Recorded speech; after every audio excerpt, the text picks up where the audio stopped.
Hello and welcome back to Desert DIY. If you are new here, my name is Corey. Today I'm going to be fixing up this side table that I picked up for $15. It was a yard sale find, and these type of pieces are like a dime a dozen. I swear every yard sale that I go to that has furniture has some sort of outdated oak furniture.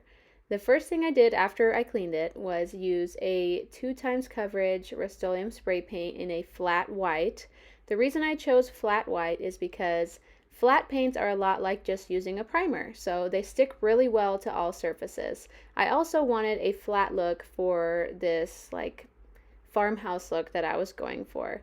A lot of the shops that sell farmhouse looking furniture like Hobby Lobby or Home Goods, they also use a flat white finish. And you can see me spraying upside down with my spray paint bottle. This is because anytime you leave your spray paint bottles sitting for a while, sometimes when you start to use them, they can kind of clog up.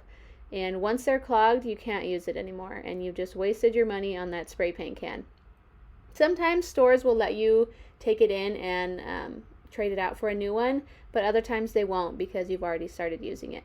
So what I do is I start upside down, because when you spray the can upside down, it helps to clear out any of those issues with the clogs. Also, I always spray paint my pieces starting from the bottom going up, and I always put my pieces upside down. So if you've been watching my channel for a while, you already know this, but if you are new, this is what I always do. It makes the project so much easier when you start upside down. Now, I've given it time to dry, because literally in the desert, that's as fast as it dries.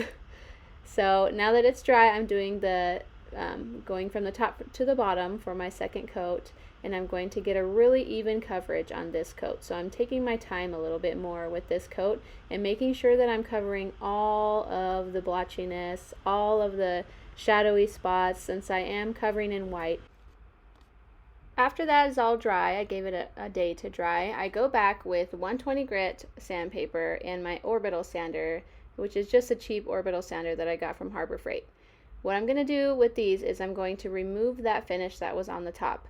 One thing I wish I had when I did this was a tougher grit sandpaper. All I had on hand was 120 grit, so that's what I was using, but an 80 grit would have done really quick work of removing this finish.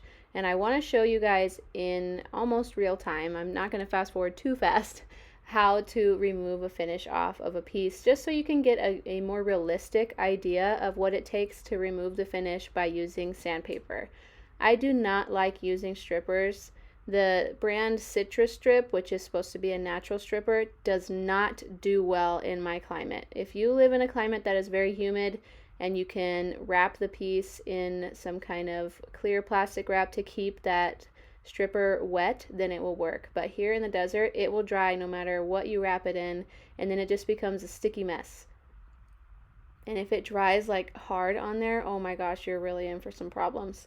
And the gel strippers and other type of very strong strippers, they are just kind of dangerous, and if you get on your skin, it really burns. So I prefer to just sand off the finish. It's so much easier.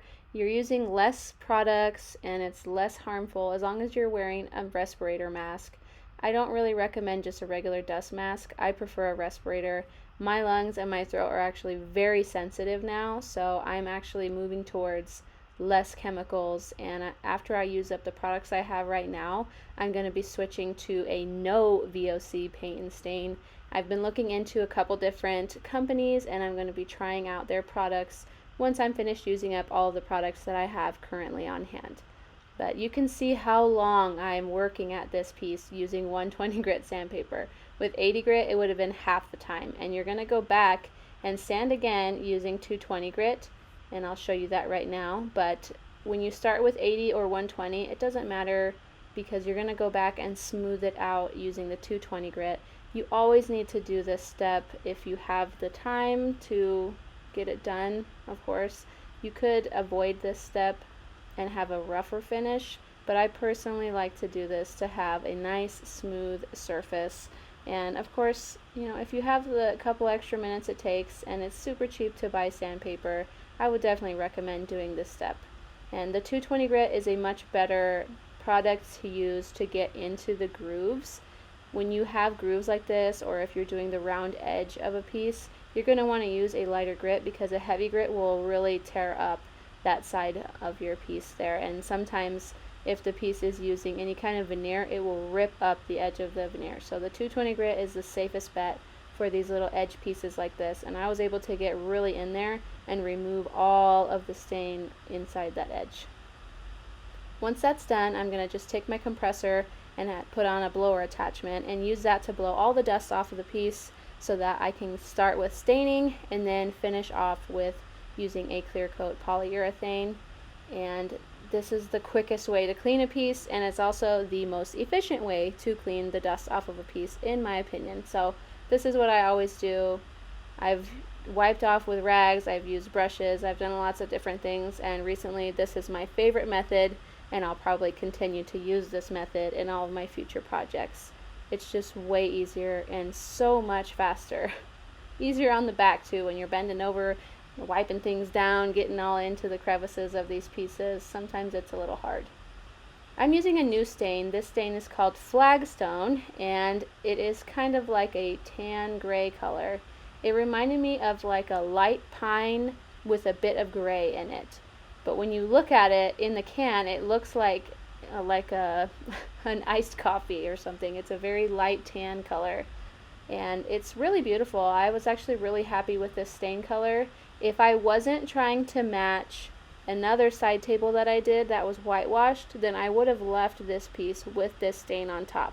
It was very beautiful on its own, and the application that I'm using is just using a rag, a glove, and wiping it on.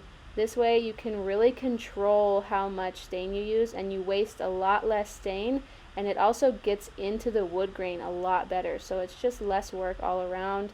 Foam brushes tend to be really messy, and they don't do a very good job of having an even coverage. And last thing I do before I'm done with the stain is go back over and make sure that all the stain is moving in the same direction with the wood grain. Here is how it turned out after I was done with the stain.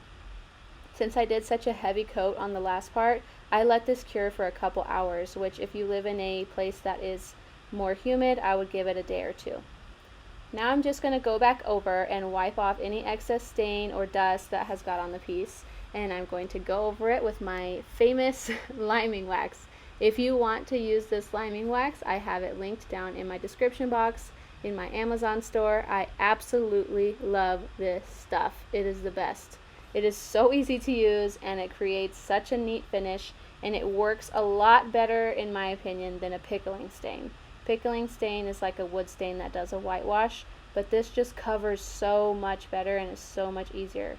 And you can really control it with the brush, and I just can't say enough good things about this product. The only thing that I don't like about it is that it does have a bit of a smell to it, because it is a chemical, and it has it kind of smells a bit like gasoline. Not like as strong as gasoline, but it has that kind of oily smell to it.